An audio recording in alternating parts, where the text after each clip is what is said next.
Hello students. आज हम start करेंगे एल्किन बनाने की विधियों के बारे में। Methods of preparations of alkene. तो देखिए, एल्किन बनाने की अधिकांश विधियाँ विलोपन अभिक्रिया द्वारा संपन्न होती है, जिसमें दो निकटवर्ती कार्बन परमाणु से दो परमाणु या समूह विलोपित कर अणु में असंतृप्तता पैदा करते हैं। तो मतलब दो निकटवर्ती कार्बन परमाणु से दो परमाणु या समूह को अगर हम हटा देते हैं, रिमूव कर देते हैं, विलोपित कर देते हैं, तो एक पाई बॉन्ड आ जाता है या असंतृप्तता आ जाती है, जिसके द्वारा एल्किन बन जाती है। इस प्रकार की अभिक्रिया 1-2 विलोपन या बीटा विलोपन कहलाती है। तो हम इसको क्या बोलेंगे? 1-2 एलिमिनेशन और बीटा एलिमिनेशन हम इसको बोलते हैं। एक्स एवं वाई समान अथवा भिन्न परमाणु या समूह हो सकते हैं। जैसे दो निकटवर्ती कार्बन से हमने एक्स और वाई को हटा दिया तो क्या बन गया? एल्किन। और ये एक्स और वाई समान समूह भी हो सकते हैं या भिन्न समूह भी हो सकते हैं, कुछ भी हो सकता है। सबसे पहले हम एग्जाम्पल लेंगे एल्किन बनाने की विधियों में एल्कोहल के निर्जलीकरण से, from the dehydration of alcohols. जब एल्कोहल को प्रबल अम्ल में क्या हो जाएगा?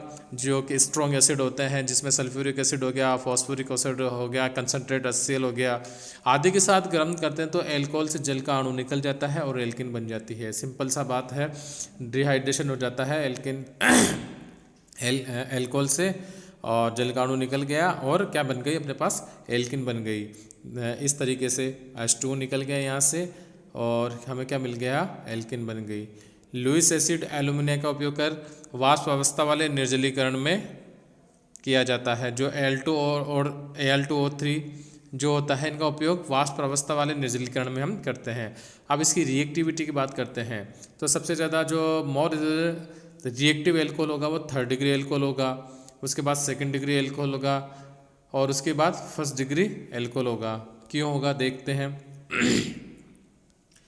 सापेक्षिक क्रिया को निम्न उदाहरण के द्वारा समझा सकते हैं। तो यहाँ देखिए, यहाँ कंसनट्रेट H2SO4 लिया 180 डिग्री सेल्सियस लिया, यहाँ 60% H2SO4 100 डिग्री सेल्सियस लिया, और जो वो था 3rd डिग्री एल्कोहल उसमें क्या लिया? 20% H2SO4 लिया और 85 डिग्री सेल्सियस लिया। तो यहाँ पे सबसे पहले क्या होता है, जैसे यहाँ पे अगर एसिड का H+ आता है तो यहाँ OH निकल जाता है OH- के रूप में या H2 के रूप में। तो उस कंडीशन में यहाँ पे क्या बनता है? पॉजिटिव चार्ज कार्बोकेटायन बनता है, और कार्बोकेटायन को स्टेबलाइज करने के लिए 3 CH3 के नो क्या है? हाइड्रोजन है, जो हाइपर कंजुगेशन के द्वारा क्या करेंगे? इसको स्टेबलाइज करेंगे। और CH3 समूह खुद क्या होता है? +I इफेक्ट देने वाला ग्रुप है, तो वो भी पॉजिटिव चार्ज को स्टेबलाइज करेगा। इसकी वजह से क्या हो जाएगा? 3rd डिग्री एल्कोहल रिएक्टिव ज़्यादा होगा comparative to 1st degree alcohol. इस प्रकार प्राथमिक एल्कोहल मुश्किल से तृतीयक एल्कोहल सर्वाधिक आसानी से निर्जलीकृत किए जा सकते हैं। अब हम मैकेनिज्म की बात करते हैं। एल्कोहल के अम्ल उत्प्रेरित निर्जलीकरण की सामान्य क्रियाविधि निम्न पदों में पूर्ण होती है। सबसे पहले एल्कोहल का प्रोटोनीकरण होता है। अब देखो यहाँ पे जो एल्कोहल का OH ग्रुप होता है, वहाँ पे जो एसिड से H+ आएगा वो यहाँ जाके ऐड हो जाएगा। इस तरीके से जो ऑक्सीजन पे पॉजिटिव चार्ज हो जाएगा, क्योंकि यहाँ पे 2 हाइड्रोजन ऐड हो गए, एक कार्बन से ऐड है, तो अब यहाँ से क्या करेगा? और H2 के रूप में निकल जाएगा। ये H2 के रूप में निकल गया तो इस कार्बन पे क्या आ जाएगा? Positive charge. अब ये जो कार्बन पे पॉजिटिव चार्ज आया, ये जो H2 के निकलने का पद है वो धीमा पद है, और धीमा पद ही क्या होता है? रेट ऑफ रिएक्शंस को निर्धारित करने वाला पद होता है, जो धीमा पद होता है। अब इस कार्बोकेटायन को स्टेबल करने के लिए कौन से ग्रुप या समूह जुड़े हुए हैं उस पर डिपेंड करता है कि उसकी रेट ऑफ रिएक्शन क्या होगी, कौन ज़्यादा होगी कि कम होगी। अब जो टर्सरी कार्बोकेटायन होता है वो मोर स्टेबल होता है, तो वो मोर रिएक्टिव हो जाएगा। अब लास्ट में क्या होता है? कार्बोकेटायन से प्रोटॉन का प्रतिकरण हो जाता है, तो यहाँ से जो हाइड्रोजन है वो यहाँ से रिमूव हो जाएगा और यहाँ पे क्या बन जाएगा? एल्किन बन जाएगा। और यहाँ पे जो H+ कहाँ से मिला था हमें? एसिड से। H+ रिमूव हो जाएगा और H2O मिल जाएगा, क्योंकि हमें पता है कैटलिस्ट क्रिया को केवल इनिशिएट कर सकता है, अभिक्रिया में कभी भाग नहीं लेता है। पद 2 धीमा पद है, अतः इस अभिक्रिया के वेग को निर्धारित करता है। चूंकि इस पद में कार्बोकेटायन बनता है, अतः एल्कोहल के निर्जलीकरण की सुगंधता कार्बोकेटायन के स्थायित्व पर निर्भर करती है। हमने बात कर ली। अब हम बात करते हैं रीजियो सेलेक्टिविटी या स्ट्रक्चरल ओरिएंटेशन, इसको हिंदी में बोलेंगे हम क्षेत्रीय वर्णात्मकता या संरचनात्मक विन्यास। देखो, जो रेजियो लैटिन शब्द रेजियोनम से बना है, जिसका अर्थ क्या होता है, डायरेक्शन यानी कि दिशा। जब किसी अभिक्रिया में दो या अधिक समावयवी उत्पाद बन सकते हैं लेकिन वास्तव में एक ही उत्पाद बनता है या एक उत्पाद की अधिकता होती है, जिसका हम मेजर प्रोडक्ट कहते हैं या प्रधान उत्पाद कहते हैं, तो अभिक्रिया कौन सी होती है, क्षेत्रीय वर्णात्मकता कही जाती है। एल्कोहल के निर्जलीकरण में वर्णात्मकता को हम सेट-जेफ रूल्स के आधार पर समझाया जा सकता है। देखिए, बहुत इंपॉर्टेंट रूल्स है, इसको आप अच्छे से आपको देखना है। सेट-जेफ रूल आगे तक आता है ये आपके काम में। तो आप सेट-जेफ रूल क्या है उसके बारे में बात कर लेते हैं। असम्मित एल्कोहल कौन से होते हैं, सेकेंडरी और टर्सरी हो पाएंगे, प्राइमरी एल्कोहल असम्मित हो ही नहीं पाएगा। का निर्जलीकरण दो प्रकार से होता है, जिसमें समावयवी एल्कोहलों का मिश्रण बनता है। अब देखिए, अगर सबसे पहले OH यहाँ से रिमूव होता है तो हाइड्रोजन यहाँ से भी इधर इस वाले कार्बन से जा सकता है और हाइड्रोजन इस वाले कार्बन से जा सकता है। यदि इस वाले कार्बन से जाता है तो ये मुख्य उत्पाद बनेगा और इस वाले हाइड्रोजन से जाता है तो ये उत्पाद बनेगा। लेकिन जो मुख्य उत्पाद कौन सा है, ये वाला बनेगा। तो क्षेत्रीय वर्णात्मकता क्या हुई कि इधर वाले कार्बन का हाइड्रोजन जाता है, इस वाले कार्बन का हाइड्रोजन जाता है, लेकिन इससे बहुत ही निम्न प्रोडक्ट बनता है। अब क्या है, इसको देख लेते हैं। अधिक स्थायी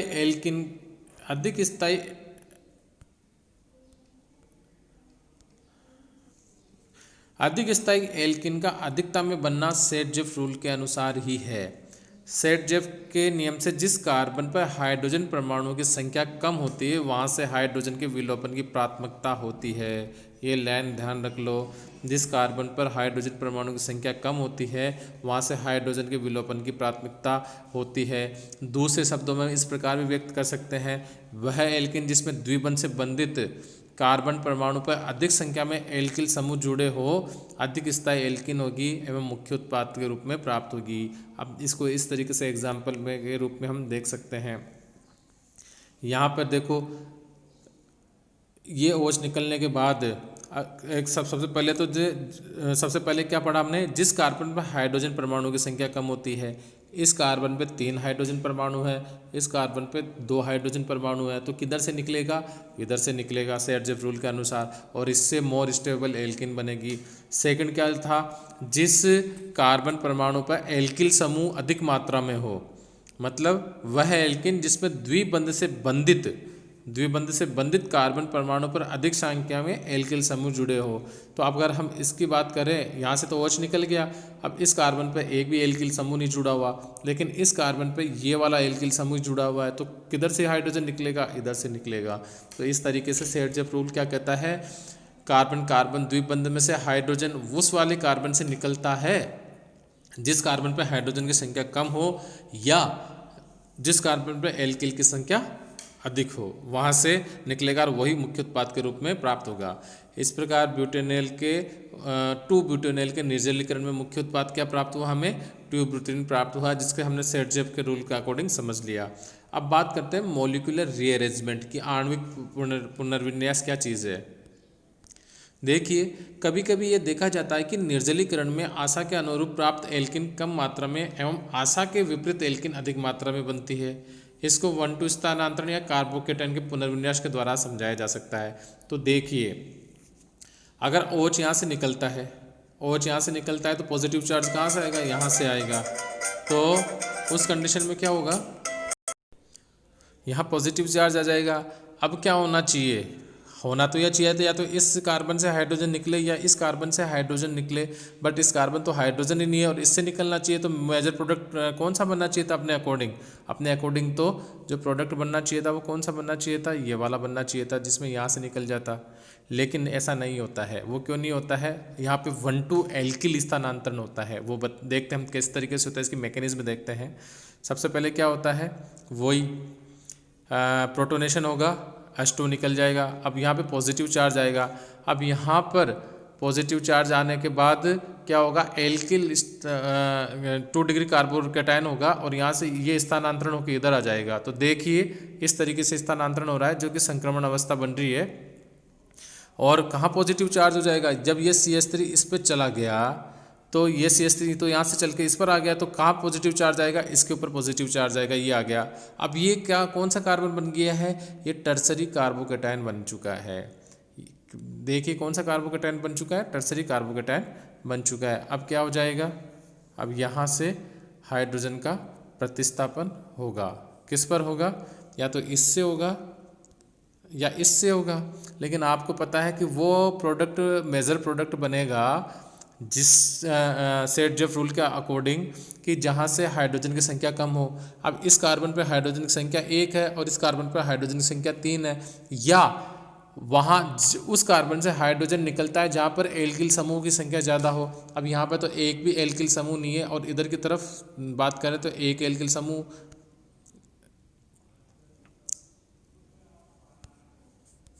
ये देखिए एक मिनट, हाँ एक एल्किल समूह तो ये हो गया और एक एल्किल समूह ये हो गया, तो कहाँ से निकलेगा हाइड्रोजन, यहाँ से निकलेगा। तो यहाँ से हाइड्रोजन निकलते ही यहाँ डबल बॉन्ड आ जाएगा, तो मेजर प्रोडक्ट कौन सा हो जाएगा, ये वाला मेजर प्रोडक्ट बन जाएगा। और इधर से निकलने पे जो प्रोडक्ट बनेगा, इधर से हाइड्रोजन निकल पे वो माइनर प्रोडक्ट हो जाएगा, बहुत कम मात्रा में बनेगा। इस तरीके से हमने 2 रूल्स देखे, एक तो मॉलिक्यूलर रीअरेंजमेंट देखा, और उससे पहले हमने कौन सा रीअरेंजमेंट देखा, हमने उससे पहले रिजियो सेलेक्टिव या स्ट्रक्चरल ओरिएंटेशन देखा। अब ये तो हमने देख लिया, फर्स्ट क्या था, 1,2 हाइड्राइड स्थानांतरण वगैरह हमने देख लिया, ये मैंने आपको बता दिया पूरी मैकेनिज्म में कैसे क्या हुआ। अब देखते हैं 1,2 हाइड्राइड स्थानांतरण। इसमें एक हाइड्राइड आयन का स्थानांतरण निकटवर्ती कार्बन से धनावेशयुक्त कार्बन पर होता है, जिसके फलस्वरूप अधिक स्थायी कार्बोकेटायन बनता है। वही देखिए यहाँ प्रोटोनेशन से ये निकल जाएगा, यहाँ पॉजिटिव चार्ज आ जाएगा, ये आ गया यहाँ पर पॉजिटिव चार्ज। अब ये क्या करेगा, यह हाइड्रोजन इधर की तरफ स्थानांतरित होगा, यहाँ पॉजिटिव चार्ज होता है तो ये मोर स्टेबल कार्बोकेटायन बनेगा। अब फिर अगर यहाँ से हाइड्रोजन इधर की तरफ चला जाएगा तो पॉजिटिव चार्ज क्या आ जाएगा यहाँ पर, तो कहाँ कार्बोकेटायन बन गया, टर्सरी कार्बोकेटायन बन गया। प्राइमरी से सेकेंडरी बना, सबसे पहले तो ये प्राइमरी बना, उसके बाद सेकेंडरी बना, उसके बाद टर्सरी बना। अब किधर की तरफ से जाएगा, जिधर की तरफ से ज़्यादा एल्किल समूह जुड़े हुए हो, तो इस कार्बन से 3 हाइड्रोजन, इस कार्बन से 3 हाइड्रोजन, इस कार्बन से एक एल्किल समूह और 2 हाइड्रोजन, तो यहाँ से निकल जाएगा। तो मोर स्टेबल प्रोडक्ट कौन सा बन जाएगा, ये बन जाएगा, और लेस स्टेबल प्रोडक्ट ये हो जाएगा। इस तरीके से हमने देखा कि किस तरीके से more stable less stable product बन रहे हैं। अब हम देख लेते हैं एल्किल हैलाइडों के विहाइड्रोजनीकरण से। एल्किल हैलाइड आपने सबने जानते हो कि एल्किल समूह से अगर हेलोजन जुड़ा होता है तो उसको हम कहते हैं एल्किल हैलाइड। मतलब एल्केन में से एक समूह को या हाइड्रोजन को या किसी भी ग्रुप को प्रतिस्थापित करके वहाँ पे हेलोजन जोड़ देते हैं तो हम उसको एल्किल हैलाइड कहते हैं। और उसका विहाइड्रो हेलोजनीकरण मतलब हाइड्रोजन और हेलोजन दोनों को एक साथ निकाल देते हैं तो क्या बनता है, एल्किन बनता है। जब किसी एल्किल हैलाइड की प्रबल क्षार में हम क्या काउंट करेंगे, सोडियम हाइड्रोक्साइड पोटेशियम हाइड्रोक्साइड के साथ क्रिया कराता है तो हमें एल्किन प्राप्त होती है। और यहाँ पे C2H5 क्या ले लिया उन्होंने, एक तरीके से सॉल्वेंट ले लिया, तो हाइड्रोक्साइड में OH- आएगा और ये इस तरीके से RCH डबल बॉन्ड CH2 बन जाएगा, वाटर निकल जाएगा और हैलाइड निकल जाएगा। वह कार्बन जिससे हेलोजन परमाणु जुड़ा रहता है एल्फा कार्बन परमाणु कहलाता है। उसके निकटस्थ वाले कार्बन को हम बीटा कार्बन परमाणु कहते हैं। बीटा कार्बन से जुड़े हाइड्रोजन को बीटा हाइड्रोजन कहते हैं। तो ये तो हो गया हेलोजन जुड़ा हुआ कार्बन परमाणु, तो ये हो गया अल्फा, और इसके निकटवर्ती कार्बन को हम बीटा कार्बन और उससे वाले जुड़े हुए हाइड्रोजन को बीटा हाइड्रोजन कहते हैं। चूंकि विहाइड्रोहेलोजनीकरण में बीटा हाइड्रोजन का विलोपन होता है, अतः इन अभिक्रियाओं को हम क्या बोलेंगे, बीटा विलोपन या 1,2 विलोपन अभिक्रिया भी हम कहते हैं। अब इसके मैकेनिज्म के बारे में हम बात करेंगे।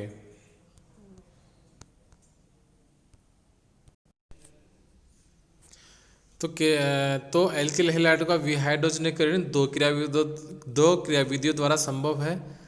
एक तो होती है द्विअणु क्रियाविधि जिसको हम E2 मैकेनिज्म कहते हैं। इस क्रियाविधि में निम्न पद होते हैं। सबसे पहले हैलाइड आयन का इलेक्ट्रॉन युग्म से के साथ हटना, क्षार द्वारा हाइड्रोजन को प्रोटॉन के रूप में ग्रहण कर लेना तथा कार्बन कार्बन परमाणु के मध्य बंध पड़ना। ये तो है E2 मैग्नीज्म या द्विअणुक अभिक्रिया या बायमोलिकुलर मैकेनिज्म। और दूसरी होती है एकाणिक अभिक्रिया। तो इस तरीके से संपूर्ण अभिक्रिया को हम नेक्स्ट लेक्चर में देखेंगे। तो आज के लिए इतना ही बच्चों। आगे हम लेक्चर में एल्किल हैलाइडों के विहाइड्रो हैलोजनीकरण की मैकेनिज्म के बारे में हम बात करेंगे। धन्यवाद।